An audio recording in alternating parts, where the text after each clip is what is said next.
Are you coming to the tree where they strung up a man? They say murder three.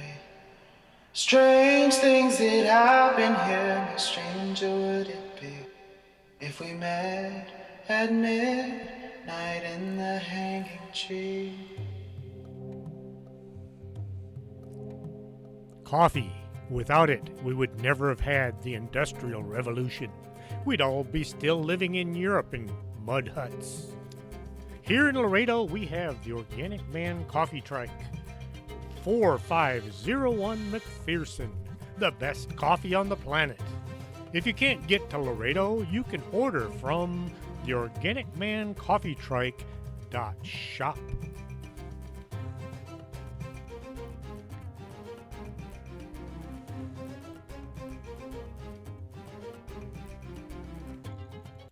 Welcome to the show. I'm your host, Chris James. Coming out of nowhere, South Africa has surged ahead of the pack. Canada is reeling in second place, stunned by being passed so suddenly. Australia's in third place, with New Zealand trying to hang on to fourth as Denmark is coming in fast. Am I the only one that finds this exciting? Hopefully not, but like I said, soon I'll probably get bored with this race and just talk about something else.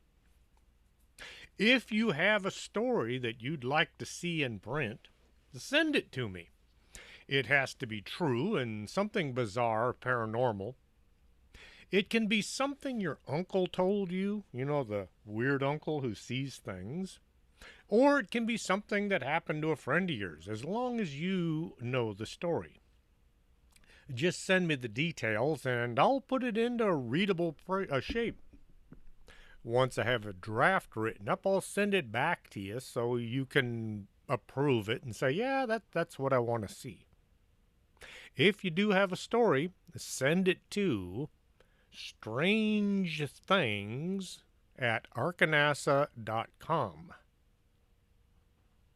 I usually put all my stories in chronological order, as so many of the following items happened in the same town but on different years, and so instead of jumping all over the state from one place to another, I thought I would just keep them by locality and not so much time.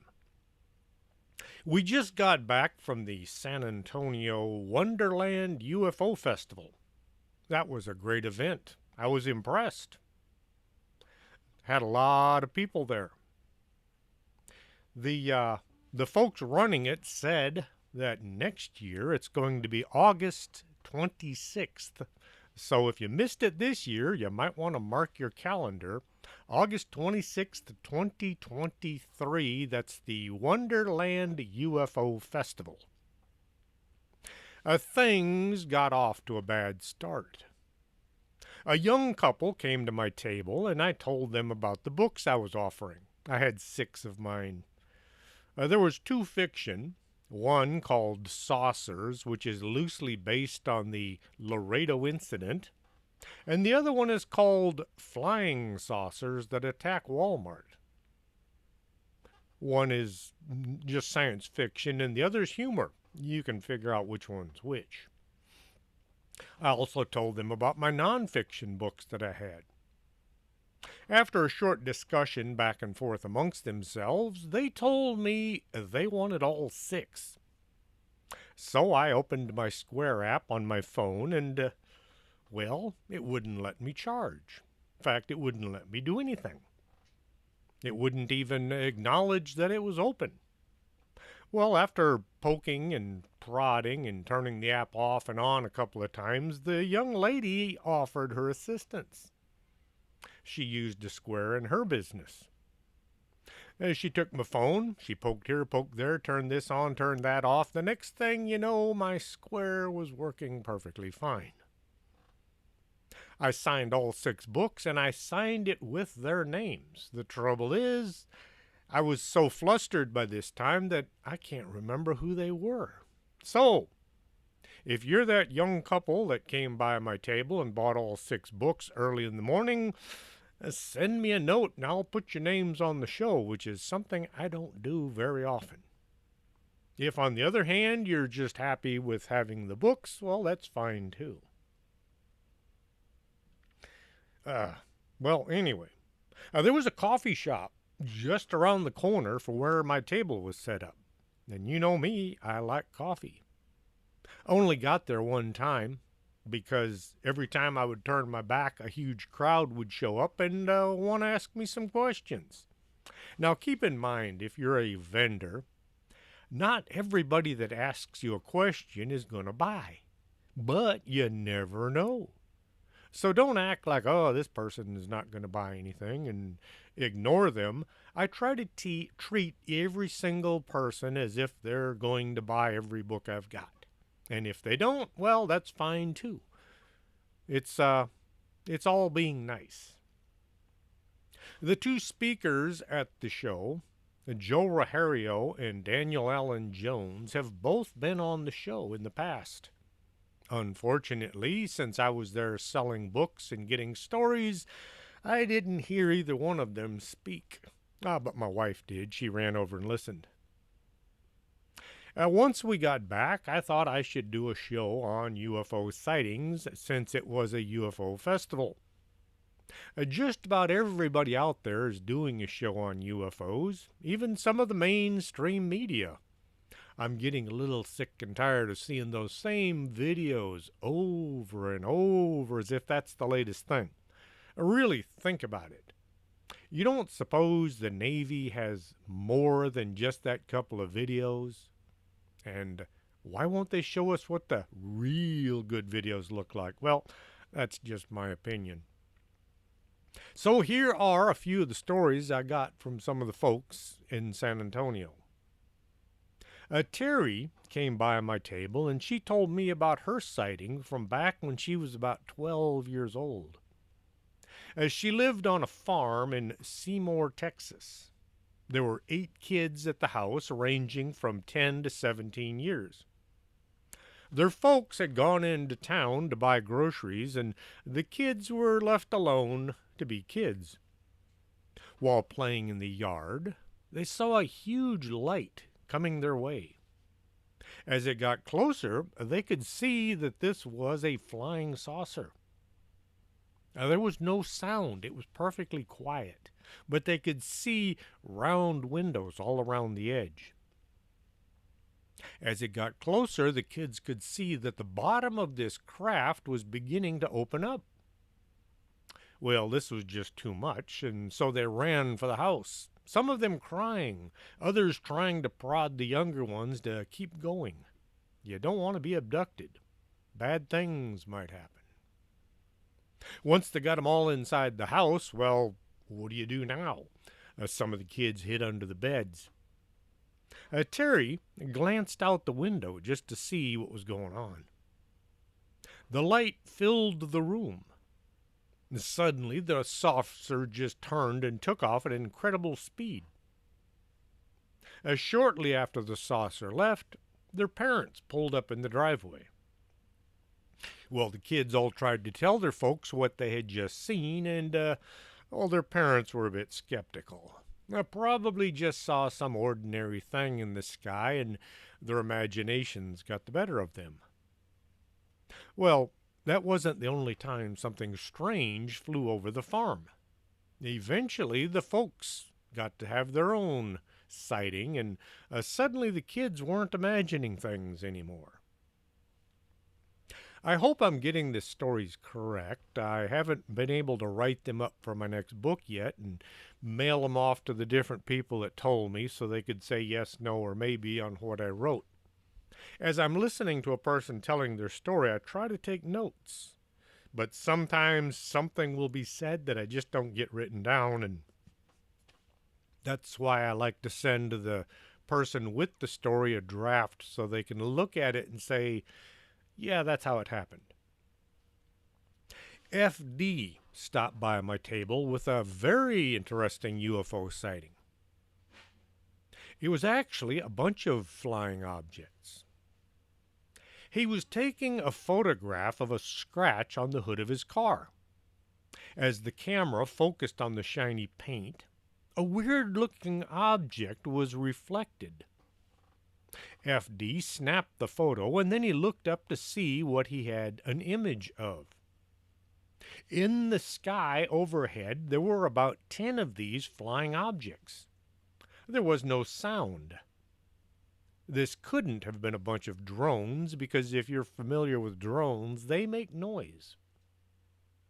These things looked kind of like robots hanging in the sky. He guessed there was about 8 or 10 of them, all gathered in a kind of a formation. Wanting another photograph, FD swung the camera up to catch them.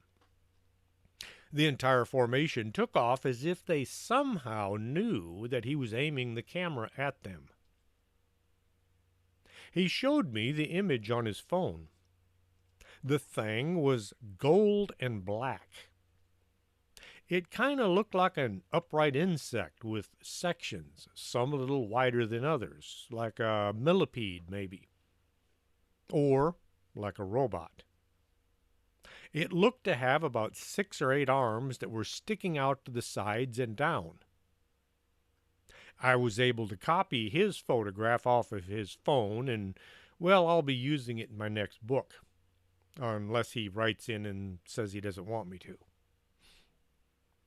Frankie told me about a 3-foot UFO seen while out doing yard work. It was black and gray, and it looked like it had landed in the grass, or there was a big circle where the grass had been compressed. There was no sound, just this huge disc suddenly popping up and flying away. Ollie stopped by several times. He would walk back and forth looking at the different displays, and any time there was not a crowd at my table, he'd stop in and give me one of his stories. He would always wait, though, if somebody was talking to me or I was talking to somebody, and that was awful nice. I can't speak to one person and listen to another. My brain shuts down and I don't get either one accomplished. He was in San Antonio one day, and he saw these 2 bizarre-looking planes flying over the town. He said they were both solid white, and they had no markings on them. The noses kind of curved like a parrot's beak. He likened it to something he'd seen while watching Ancient Aliens. Well, he got out of his car to try to have a better look. As he watched, these 2 planes made a banking turn and vanished. They simply blinked out of sight. He theorized that just maybe this was some kind of stealth technology that was being tested by the U.S. Air Force. There had been a set of antennae near where the 2 craft were first spotted. Ollie said maybe the antennae were putting out some kind of an energy that canceled out their cloaking device. Either that, or they were UFOs that passed through a portal. After retiring, Ollie wanted to do something besides sitting at home watching TV, so he took a job driving a specialty bus. He would pick up handicapped folks and take them around town. As he worked, he met a lot of retired Air Force people. He was an outgoing person. He would talk to everybody on the bus, and they got to know him. Over time, some of these people decided to tell him things that they knew. One of these men was a retired major who had been in intelligence while in the Air Force. He said back in the late 50s or early 60s, 3 aliens had arrived at Brooks Air Base. One was still alive, but the other 2 were dead, and they were in huge jars filled with formaldehyde. The alien that was still alive was somehow being used to train astronauts in the route for the moon. Being the commander-in-chief and very much interested in space travel, John Kennedy wanted to see these aliens.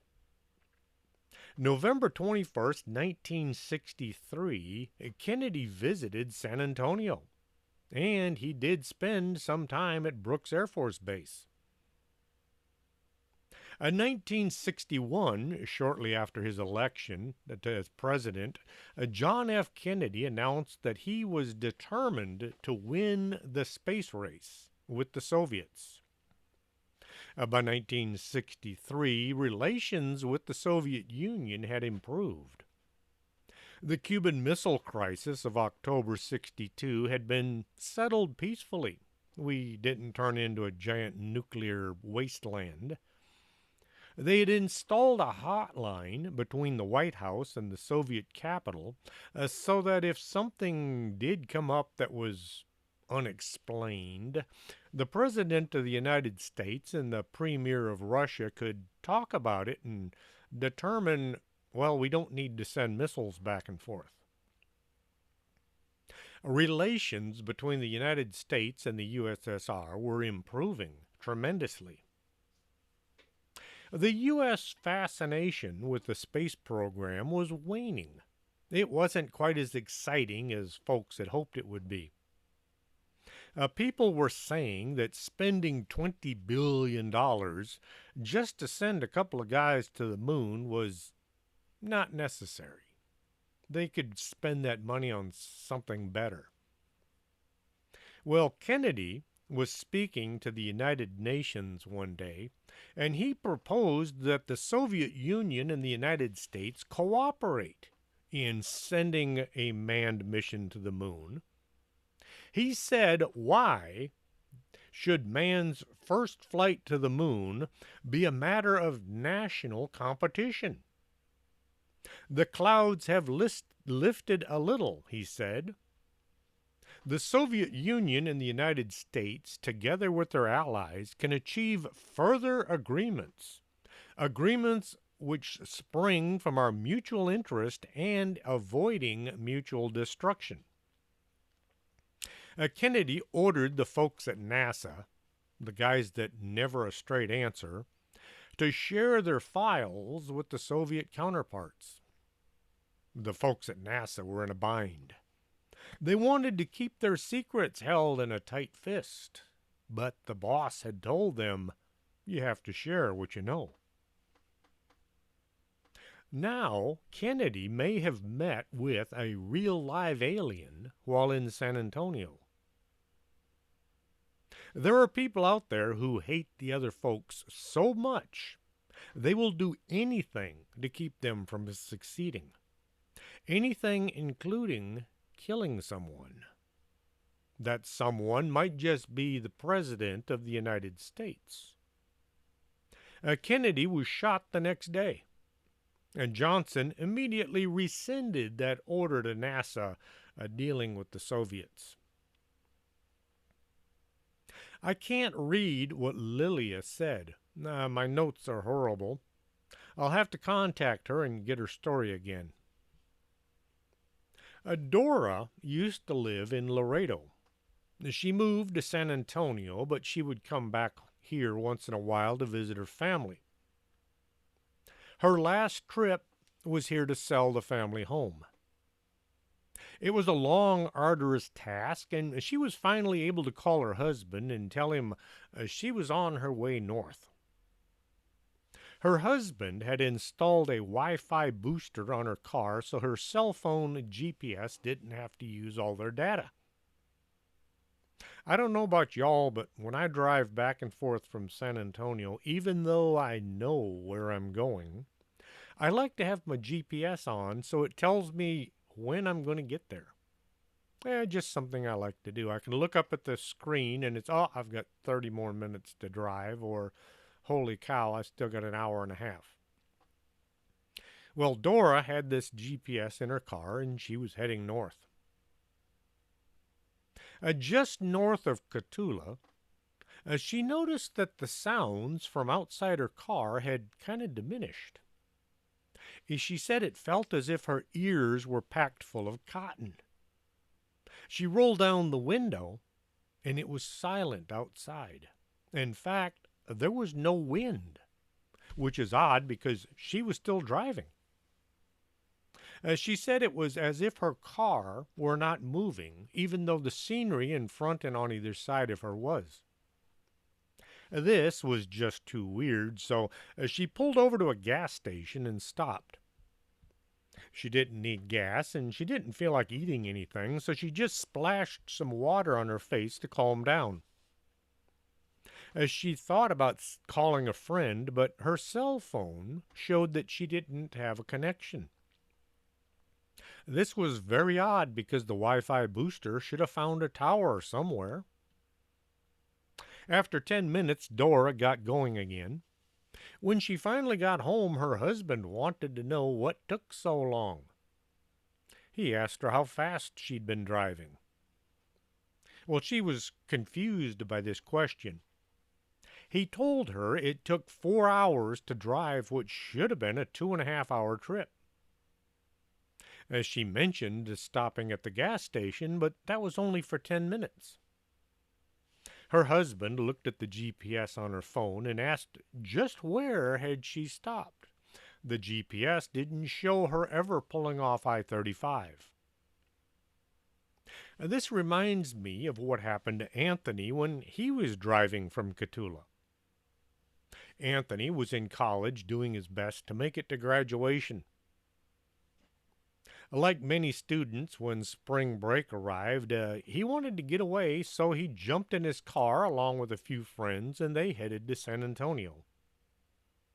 They had a blast and stayed the weekend. Late Sunday night, they decided it was time to head back home. Driving along 610 Loop, they were looking for Interstate I-37, which would take them to the valley. It was late, and they were not too sure which exit they needed. Anthony thought he saw the correct sign, and he took a right. The car was now headed south, but they weren't heading to the valley. They were on I-35 en route to Laredo. Questions were asked. Is this the right way? But nobody could say yes or no. It wasn't until they saw a sign that said Cotulla was just ahead that they realized that they were on the wrong road. Well, they pulled off of I-35 and they began looking for a crossroad that would take them to 37. Highway 97 runs east between Cotulla and Three Rivers. It would add an extra hour to their trip, but if they continued into Laredo, that would add another 2.5 hours. So they decided to take 97.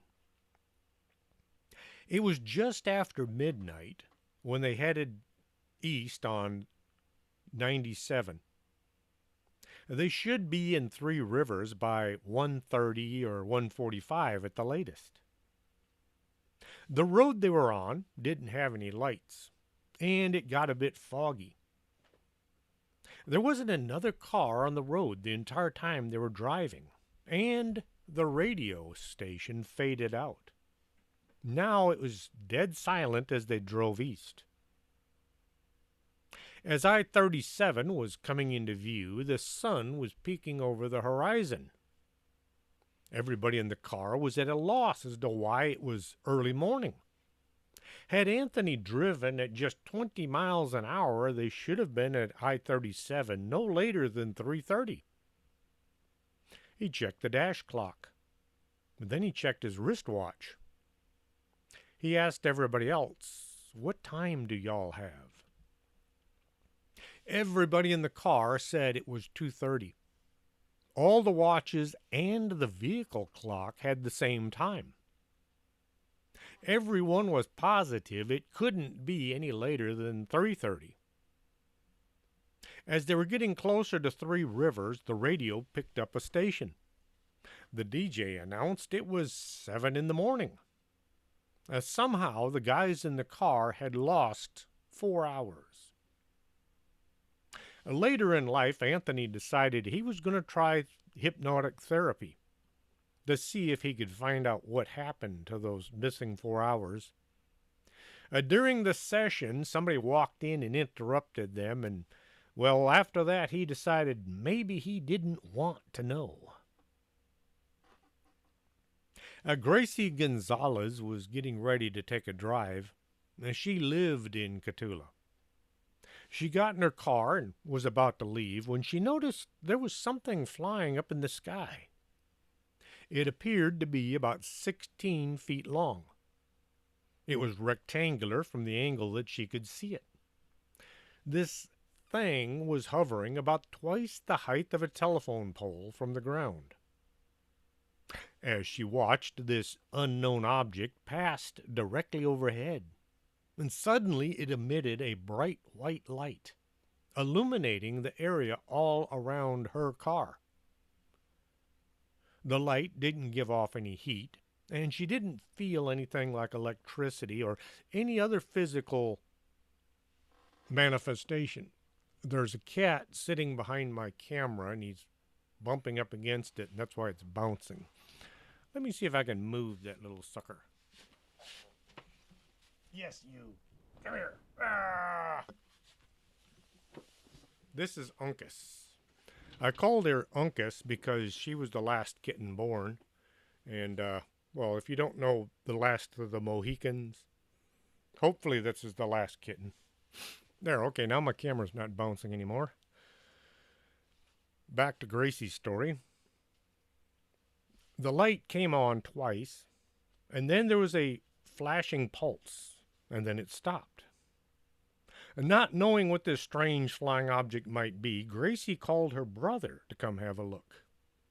Her brother Frank came out of the house, and he looked around, trying to see where this object had gotten to.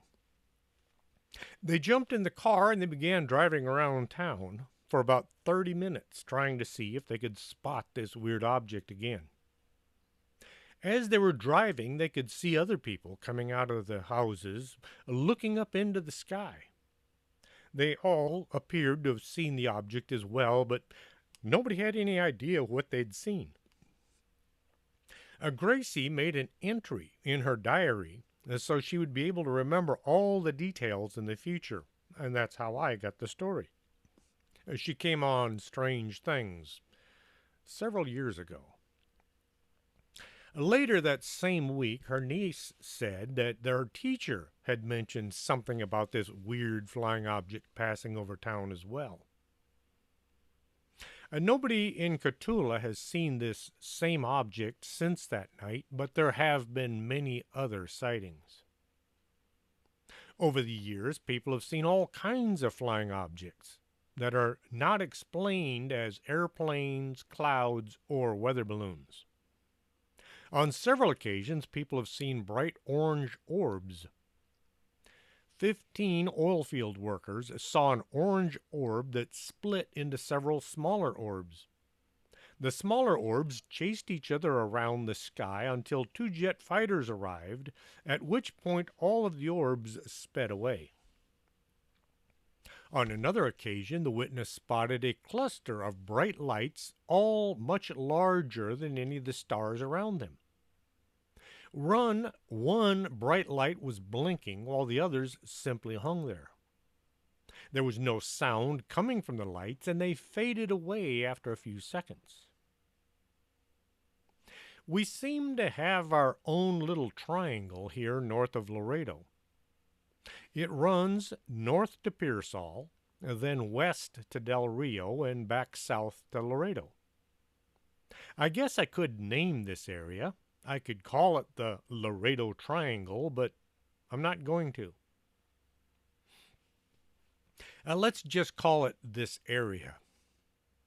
There have been a lot of UFO sightings as well as other weird things in this area. The Webb County Beast was spotted in the lower section, and there was a Bigfoot sighting in this area. Maybe if I do more research and find more bizarre stories, I might just christen this area as being a paranormal hotspot. Until then, it's just a paranormal lukewarm spot. Folks have asked, why do they call it a triangle? Well, if I said, let's go look at the Bermuda Square, everybody would think we're going shopping. The Bermuda Circle, well, that sounds like a dance. A Vincent Goddess coined the phrase Bermuda Triangle in a 1964 magazine article. It was the best description of the area involved. Now, the boundaries of the Mystery Triangle are anything but smooth. They're kind of curved because things do happen just outside the lines. Still, the name Mystery Triangle is the best description of these areas, and there's a bunch of them. January 24th, 2018, near Cotulla, a group of witnesses saw a huge orange orb that split into four smaller orbs. They chased each other around the sky for a few minutes, and then two military aircraft flew into the area. The small orbs joined back up into the large one, and they flew away. This same sighting has happened several times in this area. The witnesses reported their sighting to the sheriff's department, but nothing was ever cleared up on this case. They did send this in to MUFON. In Carrizo Springs, about 43 miles due west from Cotulla, November 1990, a man was hunting when he had a sighting. He said he had just gotten to his deer stand and was set up about 12 feet off the ground. This gave him a clear view over the surrounding vegetation that was mostly 7 or 8 feet tall. As the sun was coming up, the witness opened the south-facing window of his blind. There was a bright object in the sky. He said it was about the size of a school bus. The object hovered about 300 feet off the ground, and it was about 1,000 feet away. It had blue lights spinning horizontally around the middle of the disc-shaped craft. It was completely silent. After 30 seconds, it shot up about 600 feet and then stopped dead, like it had hit a wall. Had anybody been inside, this movement, followed by the abrupt stop, should have killed them. It hovered there for a few seconds, and then it shot straight back down to the same spot it had previously occupied. Once again, it was as if it had hit a wall or something. After another minute of hovering, the spinning lights slowed down and dimmed. The craft then shot off to the west, which was at least 10 miles away. It took about 1 second to get there. The craft left behind a contrail of sorts that looked more like a lightning bolt. It changed directions as it went, and so this lightning bolt made a zigzag across the sky. August 5th, 2015, at about 2 p.m., also Carrizo Springs, a weird-looking flying object was spotted. The witness tried to take a photograph, but his camera stopped working every time he brought it up to his eye. He did draw a picture of what he saw. It looked like a building, squared off on all sides, flying up in the sky. The witness said it was about 500 to 1,000 feet up. It was all black, and any time he tried to focus on it with his camera would stop working. This thing hung there in the sky for about 45 minutes. And once again, every time he tried to take a picture, his camera stopped working. February 25th, near Asherton, Texas, which is southeast about 5 miles from Carrizo Springs, oil field workers heard a loud boom on the horizon. Shortly after, a bunch of bright orbs came into view. One of them was able to film these orbs as they went zipping by, and then they all just blinked off. Big Wells, Texas, February 2015, a delivery driver was en route to Eagle Pass. It was about 11:30 p.m. The driver was behind an 18-wheeler when he saw a set of 3 lights appear in the sky ahead. The lights were about a mile ahead of him and about 150 feet up off the ground, right over the road. The lights stayed visible for a few seconds and then they all blinked off. After a few seconds, they came back on, only now there was about 15 of them. They were in a straight line across the horizon. Both the delivery driver and the truck driver began slowing down as they watched the lights to see what would happen next. The lights looked to be about 2 feet across and very bright. After a few more seconds, the lights all went out. They didn't come back on. There's no construction in that area, and there was nothing that could have made these weird sightings. Crystal City, Texas, August 1st, 2014. A Border Patrol agent was sitting on the side of 1025, waiting for something to come. That was the part of the job I hated the most. You'd sit and wait for somebody else to do something so you could react. He thought somebody was messing with him when a bright light came on directly over his vehicle. He thought maybe some helicopter pilot was playing around. He looked out the window and he noticed it wasn't coming in the form of a beam. Just the ground all around his unit was lit up. He stepped out of his unit and he spotted 2 large orbs up in the sky, and then they quickly vanished. A few minutes later, a jet fighter came into the area and it began to circle. It was moving through just about every part of the sky as if it were looking for these 2 orbs. It was there for about 10 minutes and then the fighter left the area. The agent figured these 2 orbs had to have been some kind of a UFO or maybe a pair of UFOs because the way they moved was not like any airplane that he'd ever seen. Later, he discovered that one of his co-workers, who was about 65 miles away from him, had also seen these 2 orbs hovering in the sky, and he also saw the jet fighter. A BPA Chavez, February 14th, 2011, said, "We were working the evening shift north of Laredo. We had stopped our unit on the north side of 44, just west of the Ranch House Cafe, and we were outside looking around, waiting for traffic. Like I said, there's a lot of waiting. We both noticed a bright spherical light moving from north to south west of Highway 83. It could have been over Mexico. It was moving very fast, and then it came to a complete stop. It didn't slow down, it just stopped. Shortly after, it moved upwards a bit. 3 small bright orbs dropped out of the bottom of the large bright shape. The 3 lights formed a triangular shape and then took off heading south. The 3 dropped to just above the horizon. We grabbed our NVGs, that's night vision goggles, and watched them. They were clear through the lenses. That was when we noticed that the big sphere had suddenly moved. It was now directly overhead. It took just about a second to get from Mexico to right over our heads. My partner said, "Are you seeing this?" And I responded, "Do you feel that? It's like electricity." They could both feel electricity crawling across their skin. His partner said, "It's freaking me out." Neither agent took time to look down to see if the light was showing at their feet.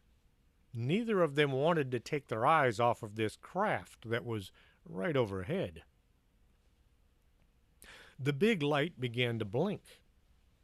The blinking light would travel along the edge of the sphere. One light was larger than the others, and it would go around a sequence of 4 lights. Then, in the blink of an eye, the spherical light had moved back to the area over Mexico, and then it began to travel north slowly. As the sphere was moving away, the 3 smaller lights came after it until all the lights had formed back into one, and then the large sphere disappeared to the north. Eagle Pass is up towards the far northwest point of the Not a Mystery Triangle. I'll tell you what, if you have a sighting of anything bizarre, UFO, creature, ghost, anything out of the ordinary, and you live in the area from Del Rio to Laredo to Pearsall, send it to me at strangethings@arkanasa.com. If I get enough stories, I'll write a book called The Laredo or the Del Rio or maybe the Pearsall Triangle, depending on where most of the stories come from. Katerina is the closest town to the center of this area, and they have some really cool ghost stories. Well, let me know if y'all have a bunch of stories from this area, and maybe I'll write a book called the Katerina Triangle. It sounds good. Trouble is, most folks won't know where Katerina is, but like I said, it's about midpoint between Laredo, Pearsall, and Del Rio. I could put a map on the cover of the book. Back to Eagle Pass. January 24th, 2020, a college student recorded an object flying through the sky. He spotted it just as he was approaching his school to attend classes. At first, he thought it was a bird. The object kept getting closer, and once he got a better look, he realized it looked more like a giant flying egg. This sounds so much like what Sergeant Lonnie Zamora had run into in Socorro, New Mexico, April 24th, 1964. Remember he had that giant flying egg? The Eagle Pass egg was moving against the wind. It didn't drift like a balloon would. This thing looked like it was a lot heavier than anything like it should have been. The witness got out his cell phone and he managed to get a short video of this flying egg. Eagle Pass has had a lot of UFO sightings over the years. December 1986, a man was hunting on the Mexican side of the river. He was going to bag a turkey when his attention was drawn upwards. There was a huge bright orb about 45 degrees up and 15 to 20,000 feet away. It made no sound.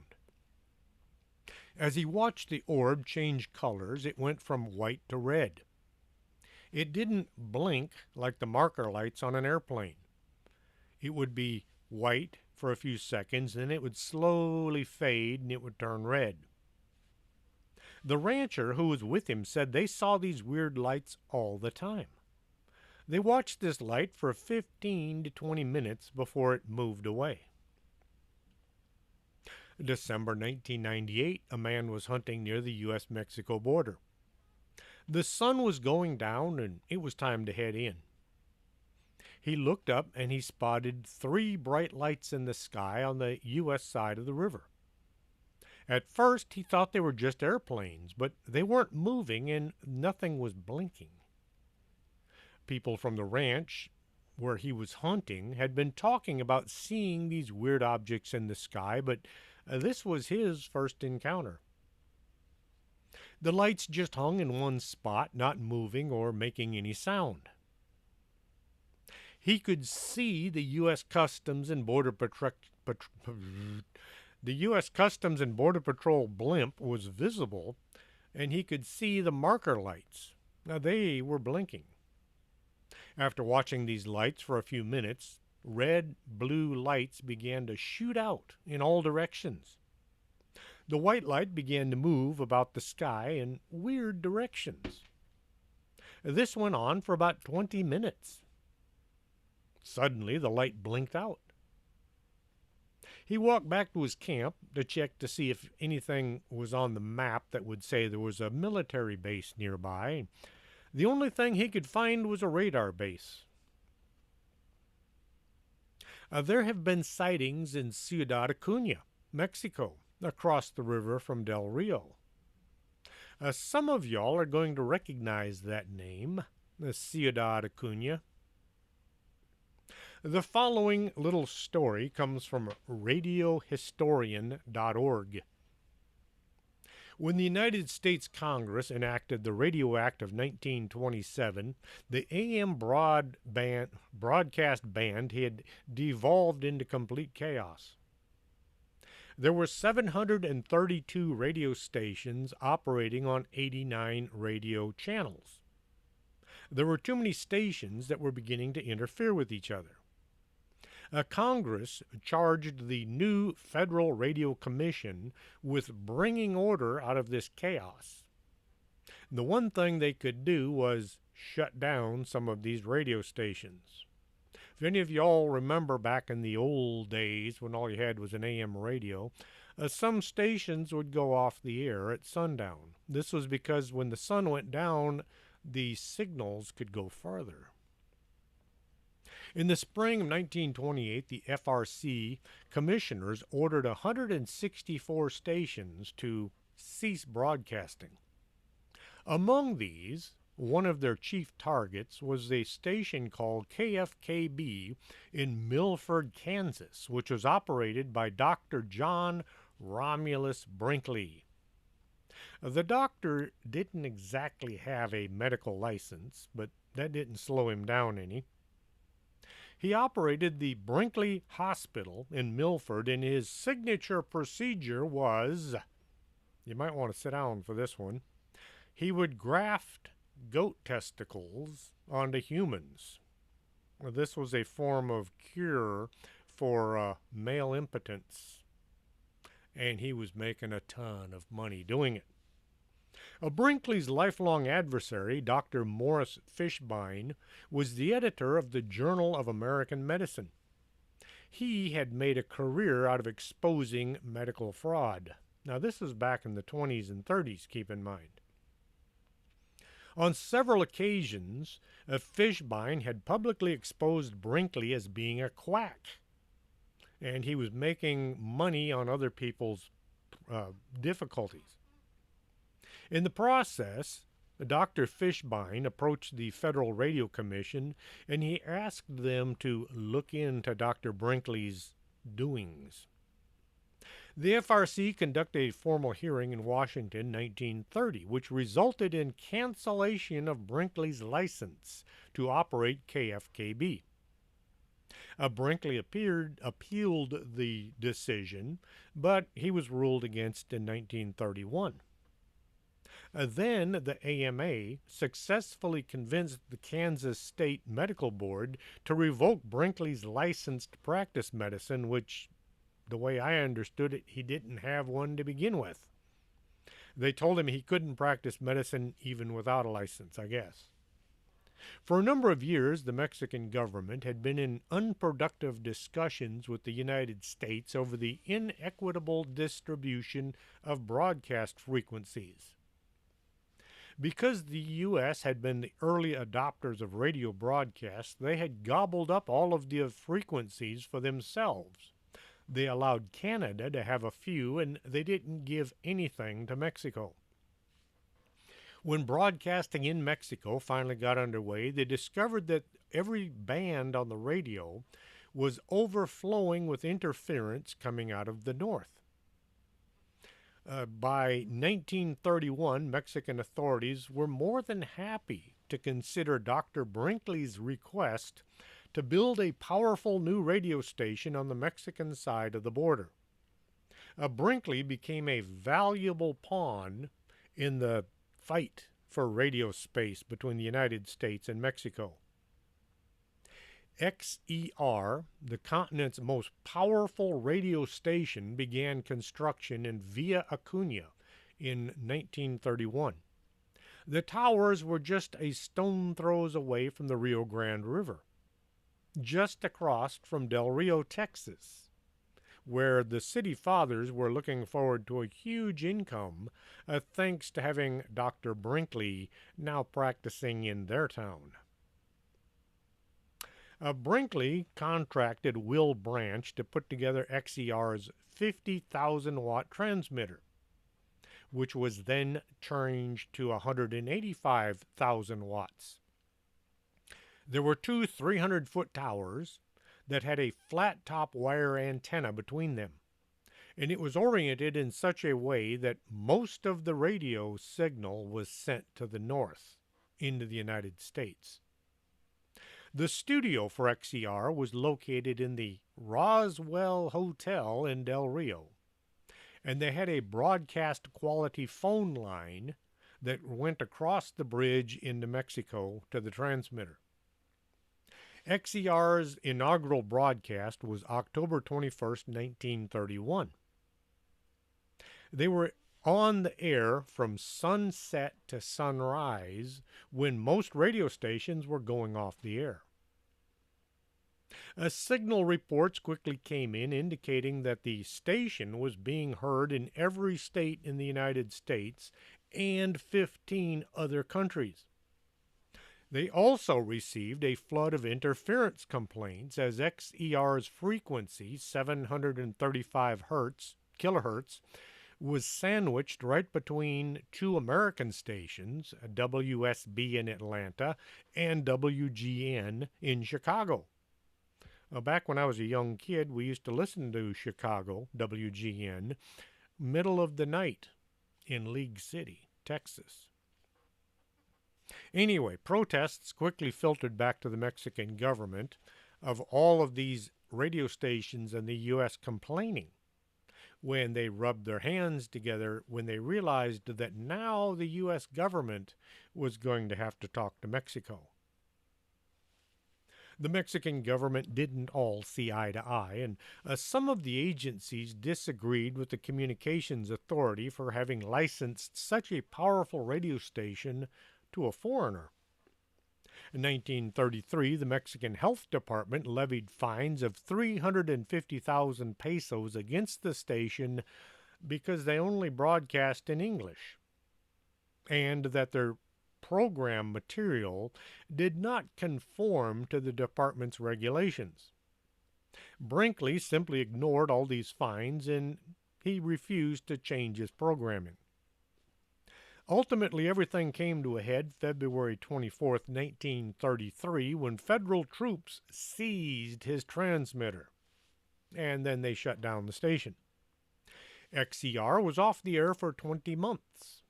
During this time, Brinkley continued broadcasting by renting space at other radio stations in both the United States and Mexico.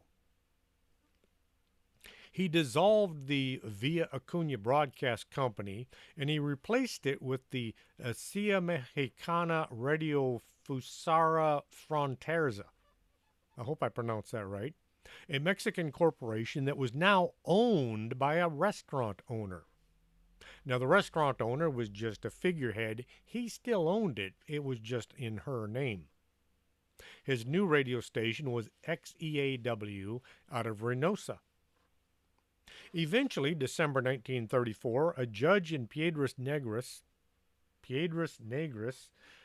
decided that the new owner was not responsible for fines of the previous owner, and he ordered Brinkley's station returned to the air in 1935. It was assigned a new call signal, XERA, and given a new frequency of 840 kilohertz, where it was now going to interfere with New Orleans and Denver. Brinkley returned to the air now with a 180,000 kilowatt signal in 1935. Once XERA was safely back on the air, the engineer got busy revamping the system. He brought it up to 500,000 watt output. The original XER transmitter was modified and it became a driver for a new high-powered amplifier. All this construction was taking place during the daytime so that at night they could come back on the air. So in the daytime, daylight hours, they'd work on the radio, and at night they would blast their signal across the border. Not only was the new transmitter as powerful as the more famous counterparts at Superstation WLW in Cincinnati, but Weldon had added a third tower and an additional parasitic element to aim most of the signal to the north. This antenna gain effectively doubled the transmitter's power, giving XERA 1,000,000 watts they could hear them in France. During the next few years, XERA's powerful signal would blanket the U.S., every state in the Union, as well as Canada, parts of Europe. If you had an AM radio, you could listen to Dr. Brinkley and his bizarre treatments. People would send in $1 for advice on how to stop from being impotent. They received so many $1 donations through the mail that instead of being called Del Rio, they started calling it Dollar Rio. They also would rent space to different folks, such as the Carter family. Now, some of you all might recognize that name, Johnny Cash's wife, June Carter. Now, they were famous country and western singers back then. During the years, Brinkley's income from the radio station and the Goat Gland Hospital grew so much that he made $12 million in about 5 years. Now, this is back during the Depression. He built a huge home for him and his wife where he could sit on the back balcony and look at his radio station. He had a lot of enemies. A lot of enemies. And they all wanted to take him down. The new Communications Act of 1934, which was the Federal Radio Communications, was turned into the FCC. Congress incorporated a clause that is still referred to as the Brinkley Act. It forbade the transport of radio broadcast programs across an international border by a phone line or any other means without prior approval of the FCC. WEXR program lines between Del Rio and Villa Acuna were shut down. So Brinkley just started recording his programs and sending them across the river that way. U.S. negotiations with Mexico over frequency assignments was quietly taking place, and finally the United States decided to allow Mexico to have some much-needed radio space. The 1937 Havana Treaty, which created the North American Radio Broadcast Agreement.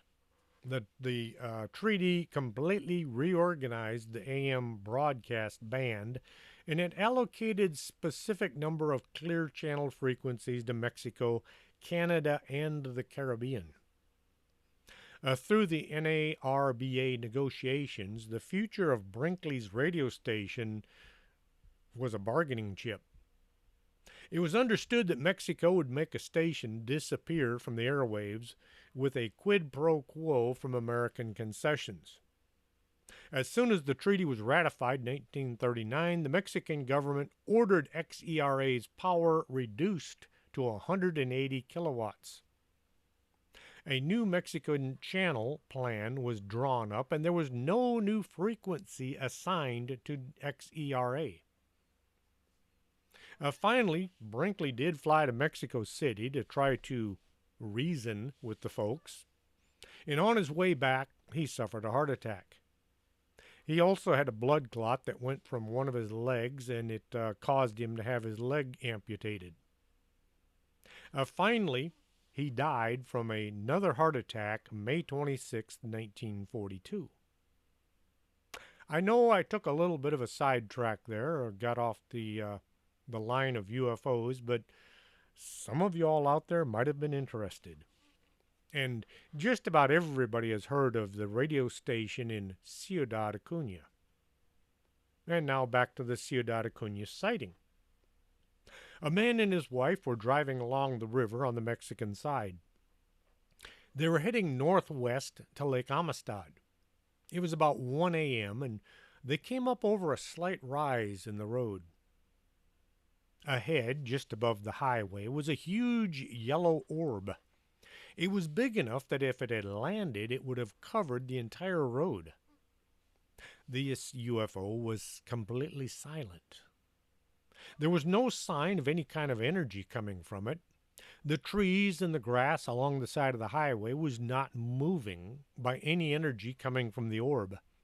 It was about 30 feet above the asphalt. The driver was still moving forward, only he was going a lot slower as he kept getting closer to this thing. He took a quick glance off to the side of the road and he could see a Mexican Army Humvee was parked on the side of the road. The turret gunner was standing up looking at the orb with a look of shock or horror, maybe both, on his face. The driver and the passenger were both hanging out their doors, also looking up. The man didn't want to stop, and he was afraid to use his cell phone in case the military decided they wanted his pictures. The Mexican military has a bit of a bad reputation with everybody. If they want something, they would just take it, and then you were free to try and get it back later. They could even take his car. The man kept going slowly, creeping under the orb. He glanced at the army guys, but they were all looking up. None of them looked at him.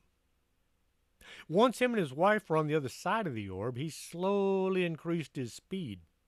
He wanted to get away from the army guys as much as he wanted to get away from that orb. The couple made it to Lake Amistad, and they decided they would stay there several hours to make sure that the army guys and the orb left the area. Another man came up to my table named Carlo, and he gave me some really good ghost stories. Trouble is, I didn't get his contact information. So, Carlo, if you're listening, would you get a hold of me at strangethings.arkanasa.com? No, strangethings@arkanasa.com, and give me a thumbs up or a thumb down on the story that I've written up. I'll send you the draft, let you read it. Frankie and Lilia, if you could get a hold of me as well, because I'm missing a few details from your stories. Hope you enjoyed tonight's show. If you did, tell your friends what they're missing. If you like my t-shirt, you can get one at tpublic.com. Make good Christmas and birthday presents. You could get somebody a coffee cup or maybe buy a book from amazon.com. As long as you're enjoying the show. If you have a story you'd like to see in my next book, you can contact me once again, strangethings@arkanasa.com. Till next Saturday, this is Chris James. Are you coming to the tree where they strung up a man? They say murder 3. Strange things that happen here, how stranger would it be if we met at midnight in the hanging tree? I feel like there should be some credits rolling as I'm doing that.